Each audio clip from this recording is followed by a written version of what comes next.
The greatest appeal of Dragon Ball is its low power situations where there were no earth-ending battles, large planet-destroying moves, or endless minutes of yelling. It was about a boy and his friends finding some balls, which you know actually were a big deal in a series called Dragon Ball.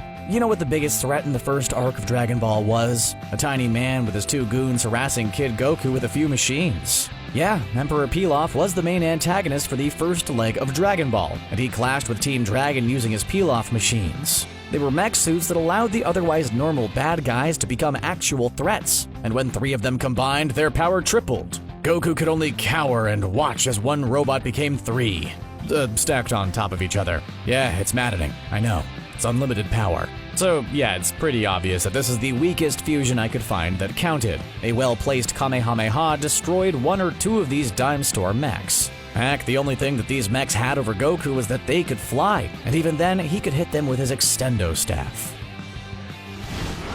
Our next entry technically has a power level, but he never engages in direct combat. Old Kai is a fusion between Elder Kai and an Old Witch. An obscenely long time ago, an Old Witch snuck into the realm of the Kais and snuck up on young Elder Kai, confusing name I know, and took one of his Potara earrings. This caused the two to fuse into the Old Kai we know today. During his lifetime, Old Kai got into an argument with the God of Destruction and was sealed away into the Z-Sword. We later found out that this God of Destruction was none other than Lord Beerus. Old Kai may not be physically strong, after all a simple ki blast from Goku was enough to knock him out, but he does have millions of years worth of knowledge, and is a valuable mentor to Gohan, Goku, and indeed the rest of the Kais during the Buu Saga. He was the one who brought out Gohan's latent potential, and gave Goku the Potara earrings that would lead him to fuse with Vegeta.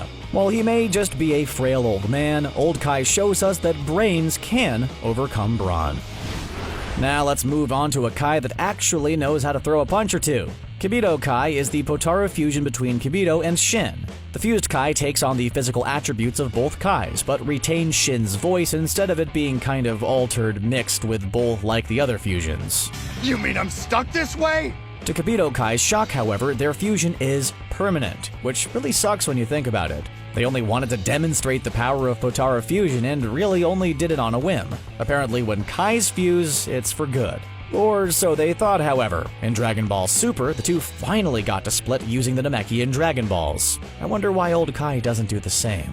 Like I stated before, however, this Kai has some fight in him. Both Shin and Kibito have fought Buu before and barely made it out alive. As Kibito Kai, he is much stronger than the sum of his parts. Still, Old Kai forbids Kibito Kai from fighting Super Buu with Goku. Kibito Kai doesn't fight much, but he would be more than a match compared to Old Kai. We won't be seeing many other Kai fusions for quite a while on this list. Our next powerful fusion is actually a bad guy. Akka is a fusion between Abo and Kado, two soldiers in the Frieza Force. They're just low-level grunts and appear in the special Yo! Son Goku and his friends return! According to Vegeta, Abo and Kado are similar to the Ginyu Force in terms of strength. But considering this is Dragon Ball Super, that doesn't really say much. Abo and Kado appear when Tarbal, Vegeta's estranged brother, imagine that bombshell, comes to him for aid. Trunks and Goten kick the two Frieza grunts around before the two get serious. They fuse into Akka, a big, beefy, purple alien. Not wanting to be upstaged, the two Half-Saiyans fuse into Gotenks to take him on. Their fight is pretty short-lived because as soon as Akka was showing just a smidge of actual power, Vegeta and Goku step in to finish him off. While he has no problem stealing a victory from his own son, Goku doesn't kill Abo and Kado, but instead they attempt to make amends and join in a banquet. This is all well and good, but I think Akka's powers and character are overshadowed by the fact Vegeta has a brother, and we're only just now hearing about it. Halfway between absorption and fusion, there is Namekian fusion. Mechanically speaking, it is similar to the Pilaf machines combining, where multiple of the same kind of being combines their powers to one being willingly. But the primary has their identity remain intact. With Namekian fusion, one chooses to be part of the host body and lends their power to them. So it's more accurate to call it Namekian assimilation, but that has some negative connotations. We see Piccolo use this technique twice in Dragon Ball Z. He first absorbs a dying nail, and then with his new power he's able to go handle himself against Frieza, at least for a little while. Piccolo would do this again when facing the androids. He fuses with Kami and is strong enough to hold his own against Android 17. What's unique about this kind of fusion, besides the fact that it's permanent, is that while the host retains control of their body and gains more power, The assimilated body maintains their own consciousness, which is separate from the host. However, with Piccolo fusing with Kami, Earth's Dragon Balls vanished since Piccolo can't maintain the link between his body and the Dragon Balls. And here we are at the halfway point. It's here where we begin to see some real serious power behind the fusions. And who better to start with than the first successful fusion dance fusion in the Dragon Ball series, Gotenks. As stated before, this is a fusion of Gohan and Trunks. They fused in the Majin Buu saga in response to the Earth's desperate need for powerful fighters. At this point in the series, Buu had already defeated Gohan and Vegeta. Desperate times called for desperate measures. While a fusion is normally more powerful than the sum of its parts, Gotenks is significantly more powerful than either Trunks or Goten. When the two are properly fused together, Gotenks is capable of going Super Saiyan 2 and even 3, a feat neither Saiyan can do on their own. At the time of the character's creation, nobody could stand up to Majin Buu's powers. Gotenks was able to go toe-to-toe with both Majin Buu and Super Buu for a time. Gotenks is a serious powerhouse, but he comes up short in more ways than one. For starters, his cocky attitude can get the better of him in a fight, and given his lack of experience compared to the other fighters, it's often undeserved arrogance. Where did Trunks and Goten learn the fusion dance? Well, they got it from watching their dads. Well, technically, Piccolo and Goku showed them the dance first. You get the idea, though. Gogeta is a result of a fusion dance between Goku and Vegeta. There are a lot of similarities between Gogeta and Vegito, but the main difference is that Vegito is made with Potara fusion and is regarded as the stronger of the two.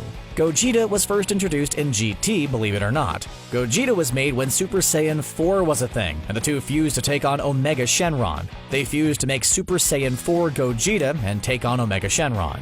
The character was finally reintroduced to the canon when he appeared in Dragon Ball Super Broly. Although since the fusion dance was already canon, I guess that means Gogeta already technically was? Nonetheless, Gogeta possesses all the techniques Vegeta and Goku know, which includes going Super Saiyan Blue. Just like with Gotenks, Gogeta has other forms depending on if Vegeta and Goku do the fusion dance right. During their fight with Janemba, some fingers are crossed and Gogeta's stuck in his obese form. Really gotta hit your marks, guys. Dragon Ball Super gave us a lot, and one of the higher notes was not one but two female Saiyans that were actually powerhouses. Kale and Caulifla are Saiyans from Universe 6. While these new Saiyans appear to be more slender and less ripped than their Universe 7 counterparts, they are nonetheless still Saiyans. This means they gain all the benefits of Saiyan biology. Well, almost everything. The Universe 6 Saiyans never had tails. Tailless as she may be, Kefla still has plenty going for her. She is the result of a Potara fusion, which already makes her more powerful than Gogeta and Gotenks. Just like other Potara fusions, Kefla retains the unique abilities of Kale and Caulifla. The biggest bonus she gets is Kale's Super Saiyan Berserk mode. While the other Saiyan's aura is yellow when going Super Saiyan, Kale's is green. And the only other time we've seen this green aura is with Broly. It was a nice twist and a way of making Broly's power canon, since his movies weren't previously. Kefla proved to be a struggle for Goku, so much so that Goku had to use Ultra Instinct in order to win. Kefla may have lost, but there is no telling how powerful she could actually become. And we come to what most people would see as the most powerful fusion in Dragon Ball. On paper, you'd be right to assume it. Vegito is the Potara fusion between Goku and Vegeta. Unlike Gogeta, however, this form was introduced first as canon. We first see Vegito in the Majin Buu saga. With Potara earrings, the fusion lasts forever when used on Kais. However, with mortals, the fusion lasts for 1 hour, which is already double the time for the fusion dance. Additionally, the mechanics of Potara fusions are implied to be more complex than the fusion dance, which is why we see a dramatic rise in Vegito's power level. He is able to take full advantage of Goku's fighting knowledge and strategic tactics of Vegeta. After the Majin Buu saga, we would not see Vegito again until the future Trunks saga, where desperate times called for Vegito to arise again. In Super, Vegito is able to go Super Saiyan Blue as well, becoming Vegito Blue, though there is a cost to handling so much power. After firing a final Kamehameha, Vegito tries to continue the fight only to split back into Vegeta and Goku again before the time limit is reached. It's easy to say that Vegito is easily the most powerful mortal fusion in the Dragon Ball franchise. And you notice how I said mortal? Well, one of the most confusing arcs in Dragon Ball Super's run was the Zamasu arc, but that was mostly due to time travel into parallel universes. Basically, fused Zamasu is a Potara fusion between Goku Black, who is really just Zamasu from the present taking over Goku's body, and future Zamasu. Two different versions of the same person fusing together? Forbidden fusion indeed. Though to him, collapsing the space-time continuum is a small price to pay for perfect justice. Zamasu is not only uniquely powerful, but is also a supreme Kai of Universe 10.